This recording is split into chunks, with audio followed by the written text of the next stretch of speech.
ఏ course నేర్చుకోవాలో తెలియట్లేదా? అయితే ఇనుమాటిక్ square guidance ని follow అవ్వండి.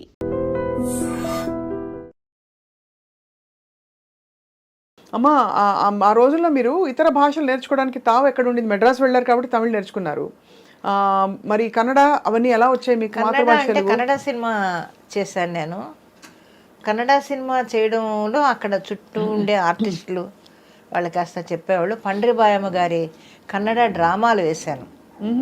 ఎక్కువ థియేటర్ ఎక్స్పీరియన్స్, రేడియో ఎక్స్పీరియన్స్ మీకు బాగా. కన్నడ డ్రామాలు వేశాను. కూడా ఉండే ఆర్టిస్టులు కన్నడ బాగా నేర్పేవాళ్ళు వాళ్ళు. ఒక్క సినిమాతోటి మొత్తం నా డబ్బింగ్ నేనే చెప్పుకునే స్థాయికి ఎదిగాను నేను కన్నడ. చాలా గొప్ప విషయం. అవును, అలాగా కన్నడ వచ్చింది బాగాను. రాజ్ కుమార్ గారి మిస్సెస్ పార్వతమ్మ గారు వీళ్ళందరూ కూడా బాగా హెల్ప్ చేసేవాళ్ళు. కన్నడ పండ్రిబాయమ్మ గారు వీళ్ళందరూ కూడా ఆవిడతో డ్రామాలు ఎక్కువ వేశాను, కన్నడ డ్రామాలు. అప్పుడే నాకు కన్నడ బాగా వచ్చింది. డ్రామాలు వేయడం వల్ల కన్నడ భాష మీద మంచి పట్టు వచ్చింది. నా మట్టుకు నేను బాగా మాట్లాడు. ఇవాళకి మన వాళ్ళందరూ వచ్చి సెట్లో కనపడుతుంటే వాళ్ళతో నేను కన్నడలోనే మాట్లాడతాను. தமிழ் பேச ரொம்ப ஃப்ளூயண்டா தெரியும் உங்களுக்கு? ரொம்ப நல்லா தெரியும். చెన్నైలో ఇరుకుతునాల ఐ థింక్ మీకు చాలా మంచి పట్టు వచ్చేసింది భాష మీద. మీ ఊరి వాళ్ళు మళ్ళీ ఊరికి వెళ్తూ వస్తుండేవారా? తర్వాత మీ ఇంట్లో పుట్టింటి వాళ్ళతో కట్ ఆఫ్ అయిపోయిందా కంప్లీట్? లేదు, అవి వస్తూ పోతూ ఉంటాను. లాస్ట్ వరకు మా మా నాన్న అందరినీ మేము చూసుకున్నాం. కానీ ఎందుకమ్మా మరి అలా వెళ్ళిపోయారు మరి వాళ్ళని వదిలేసి? అంటే అప్పుడు అది ఎలా చెప్తాం, ఆ ఏజ్ అది, ఆ ఏజ్లో అలాగా ఆలోచనలు అలా వచ్చాయి. వాళ్ళు వద్దండవు, మరి వెళ్ళాలి అని అనుకోవడం, వెళ్ళిపోవడం అంతే. వాళ్ళు వద్దని ఎందుకు అన్నారు? వద్దంటే కులాంతరం.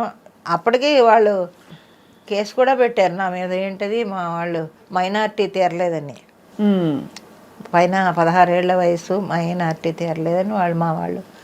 ఆ తర్వాత మా ఆయన తరపు వాళ్ళేమో అక్కడ వాళ్ళ ఇంట్లో ఎవరో డాక్టర్ ఉంటే వాళ్ళు సర్టిఫై చేసి లేదు ఈ అమ్మాయికి మైనార్టీ తీరిందని వాళ్ళు పెట్టి పెద్ద గొడవలు అయ్యాయి.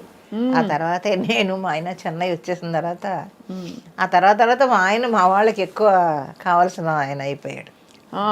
అది విన్నాను, చాలా కథల్లో అవుతుంటుంది. నిజంగా అయిందనమాట మీకైతే అది.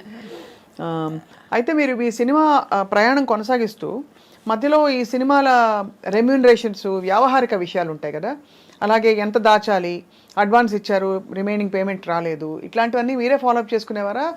సార్ ఉండేవారా? లేదు, నేనే. ఆయన అసలు ఏమీ తెలియదు. ఆయన ఒక్కటే నెలాఖరు వస్తే చాలు, ఏమే నెలాఖరు వచ్చేస్తుంది, 20వ తారీఖు వచ్చేసింది, 25 వచ్చేసింది అంటే ఫస్ట్కి ఇవన్నీ కట్టాలి అనేది అదొకటే ఆయనకి. రానివ్వండి చూద్దాంలే, వస్తాయి కదా డబ్బులు, వాళ్ళు ఇవ్వాలి కదా, వీళ్ళు ఇవ్వాలి కదా అని అవి తీసుకొని ఇస్తే ఆ కట్టాల్సిన అన్నీ కట్టేసి, కరెంటు బిల్లు అని అదని ఇదని అన్నీ కట్టేసి ప్రశాంతంగా కూర్చునేవాడు ఆయన. ఆ నెలకు సరిపడా అన్నీ కట్టేసి ఇంట్లో కావాల్సిన సరుకులను తెచ్చేస్తే హ్యాపీ. ఇంకా ఎందులోనూ కలుగు చేసుకునేవాడు కాదు మా ఆయన. మీరు ఎప్పుడు అనుకోలేదమ్మా ఎందుకు నాకు ఇంత కష్టమైన జీవితం అవసరమా అని? అనుకోలేదు, అది కష్టం అని నేను అనుకోలేదు ఎప్పుడూను. ఎంత జాబ్ అయితే మాత్రం ఇల్లు మొత్తం ఇప్పుడు ఆడపిల్లలకి సహజంగా ఉంటాయి కదమ్మా. ఇప్పుడు ఈ తరమైనా ఆ తరమైనా భర్త రావాలి, ఏంటి ఇంటికి తీసుకొచ్చి కొత్త చీర, మల్లెపూలు ఇవ్వాలి, మంచిగా సినిమాకి తీసుకెళ్ళాలి, ఏంటి నేను ఇంటి పట్టు నుండి అన్నీ చూసుకోవాలి. మీరు ఇంటికి వెళ్ళి బయటకు వెళ్ళి పొద్దున్నే కాల్ షీట్లు, పని చేయడాలు, ఎండలో నలిగిపోవడాలు, ఇవన్నీ బాధ అనిపించలే? లేదు, ఎప్పుడు నాకు అది చెప్తున్నాను, ఒక డిఫరెంట్ క్యారెక్టర్ అది.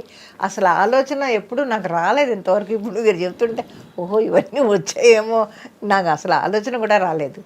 ఎంతసేపు చెప్తున్నాను కదా, నా ఇల్లు, నా సంసారం, నా పిల్లలు, బయటకు వెళ్ళి డబ్బింగ్ చెప్పుకోవడం, గ్రూప్ డాన్సులు చేశాను, డబ్బింగ్లు చెప్పుకున్నాను. గ్రూప్ డాన్సులు చేశాను? గ్రూప్ డాన్సులు కూడా చేశాను. ఏమేమి డాన్స్ అమ్మా? సాంగ్స్, సినిమాల్లో గ్రూప్ డాన్సులు. ఈ గ్రూప్లు అన్నీ చేస్తుంటారు కదా, హీరో హీరోయిన్ చేస్తే వెనకాల గ్రూప్ డాన్సర్స్. మీకు డాన్స్ నేర్చుకున్నారు అయితే అంతకుముందు? చిన్న సత్యం గారి దగ్గర నేర్చుకున్నాను నేను. ఓ, సత్యం గారి దగ్గర?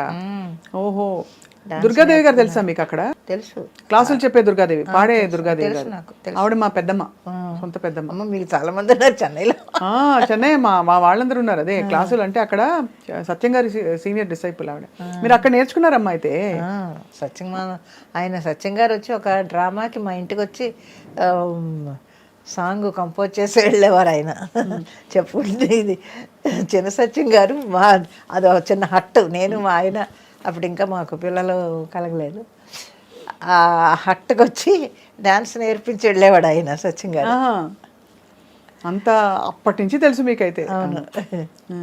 ఎంతవరకు నేర్చుకున్నారమ్మా కూచిపూడి? జతులా?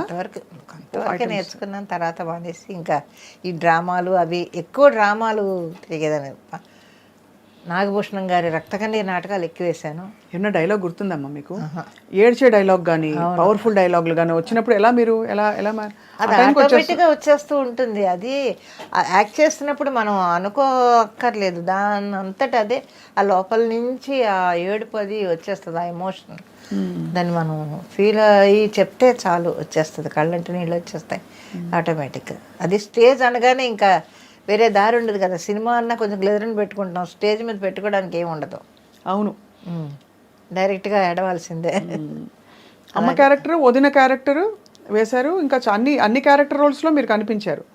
ఏదైనా మీ నార్మల్ సహజ రూపానికి భిన్నంగా వచ్చిన క్యారెక్టర్స్ ఉన్నాయా మాకు తెలియనివి? అంటే ఈ సినిమాల్లో అన్నీ తెలిసి ఉండవు కాబట్టి. రామాయణంలో పిడకల వేట అనుకుంటాను, గయ్యాళి క్యారెక్టర్. అసలు నా దీనికి చాలా భిన్నమైన క్యారెక్టర్. అత్తగారు కోడల్ని హింస పెట్టడం అనేది అసలు నాకు తెలియదు అది. కానీ ఆ క్యారెక్టర్ బాగా రాజాచంద్ర గారు డైరెక్టర్. మిమ్మల్ని ఎలా ఎంచుకున్నారో ఆ క్యారెక్టర్కి? అంటే ఏమో మరి తెలియదు, ఎందుకు ఎంచుకున్నారో తెలియదు. నేను హేమసుందర్ గారు ఆ క్యారెక్టర్ చాలా భిన్నంగా ఉండేదన్నమాట. కోడల్ని హింస పెట్టడం. కే విజయ అమ్మాయి కోడల క్యారెక్టర్. అప్పుడు ఆ దాంట్లో చివరికి నానా హింసలు పెట్టి బిడ్డని కని ఇంటికి వస్తే కూడా ఏదో తిట్టాను, ఏదో చేస్తాను నేను. అప్పుడు భర్త అడుగుతాడు, ఎందుకే నువ్వు ఇలాగా చేస్తున్నావు అని అంటే అప్పుడు చెప్పుద్దన్నమాట. కాదండి, చిన్నప్పటి నుంచి వాడు ఏం కావాల్సి వచ్చినా అమ్మ నాకు తలదువ్వు, అమ్మ నాకు నీళ్లు పోయి, అమ్మ నాకు అన్నం పెట్టు ఇలాగంటా ఉండేవాడు. ఇప్పుడు పెళ్లి చేసుకున్న తర్వాత మళ్ళీ నువ్వు రా నాకు నీళ్ళు పోయి, నాకు వీపు తవ్వు, లేకపోతే నాకు సోపు ఇయ్యి, నాకు టవల్ ఇయ్యని అడుగుతున్నాడు. ఇన్ని సంవత్సరాలు నేను కష్టపడ్డాను నా కొడుకు కోసం, ఇప్పుడు నన్ను మర్చిపోయి పెళ్ళం మీద ఆధారపడుతున్నాడు ఎక్కువ. మరి నాకు ఎలా ఉంటుంది చెప్పండి అని అంటే అప్పుడు భర్త క్యారెక్టర్ చెప్తాడనమాట, నువ్వు అలాగెందుకు ఆలోచిస్తావు, నువ్వు ఇప్పుడు నీకు రెస్ట్ ఇవ్వాలి అని నీ కొడుకు ఆలోచిస్తున్నాడని నువ్వు ఎందుకు అనుకో. ఇన్ని సంవత్సరాలు నా కోసం మా అమ్మ కష్టపడింది, ఇకైనా మా అమ్మ సుఖంగా ఉండని, హ్యాపీగా ఉండని అని నీ కొడుకు ఆలోచిస్తున్నాడని నువ్వెందుకు అనుకోవు. నీ ఆలోచన ధోరణే తప్పది. అప్పటి నుంచి రియలైజ్ అయ్యి మారుతుంది అనమాట అత్తగారు. అదొక భిన్నమైన క్యారెక్టర్. అయితే మంచి గయ్యాళ్ళే కానీ, అంటే మీరేమి అంత చెడ్డ క్యారెక్టర్ ఏం కాదు. ముందంతా కొంచెం చెడు, తర్వాత మంచిగా అయిపోయే క్యారెక్టర్. అలాగా మీరు రాజసంగా ఉండే పౌరాణికాలు, ఫోక్లోర్స్ అట్లాంటివి వచ్చాయి మీకు అవకాశాలు? లేదు, అన్ని సాంఘికాలు ఎక్కువ. చాలా కష్టం అనిపించిన క్యారెక్టర్ ఏంటమ్మా? ఎందుకంటే మేము చూసిన కొన్ని సినిమాల్లో గుర్తుండిపోయిన కొన్ని క్యారెక్టర్స్ ఉన్నాయి, వాటి గురించి మాట్లాడే లోపు మీకు చాలా ఛాలెంజ్ అనిపించిన క్యారెక్టర్ ఏది? తమిళ్లో ఉన్నాయి, తెలుగు కన్నా నాకు ఎక్కువ తమిళ్లో కొంచెం ఛాలెంజ్డ్గా ఉండే క్యారెక్టర్స్. ఎవరికి అమ్మగా వేశారు అప్పుడు? ఇప్పుడు సత్యరాజ్ గారికి మదర్ క్యారెక్టర్ ఒకటి వేసాను, రజనీ గారికి ఒకటి వేసాను. రజనీ గారికి వేశారా? రజనీ గారితో 3 సినిమాలు చేశాను మదర్ క్యారెక్టర్. ఎలా ఉండేవారమ్మా మీతో రజనీ గారు? చాలా బాగుండేవారు ఆయన కానీ కమల్ గారు కానీ అందరూ కూడా చాలా చక్కగా ఉండేవారు. కమల్ గారిది అయితే ఇంకా అసలు గోల్డెన్ ఫిల్మ్, అది మర్చిపోలేదు ఎవరు కూడా. ఆ సీన్ అలా ఇప్పటికీ వంటింటి సీన్, ఆ సీన్ ఎలా జరిగినప్పుడు. అది విశ్వనాథ్ గారితో ఎన్ని సినిమాలు వర్క్ చేశారు మీరు? ఒక 18 సినిమాలు చేశారు. 18 సినిమాలు. అది మరి న్యాచురలీ అందుకనే అంత ఒక కైండ్ ఆఫ్ ఫిల్మ్స్లో మిమ్మల్ని చూసి అలవాటైంది. సో కానీ సాగర సంగమంలో మాత్రం అది గోల్డెన్ ఇది. మీ దగ్గు కానీ, మీ నేత చీర కప్పుకున్న తీరు అంతా ఎంత సహజంగా ఉంది. అక్కడ విశ్వనాథ్ గారు అందరికీ చెప్పించేవారట, మీకు కూడా చెప్పారా? చెప్తారు.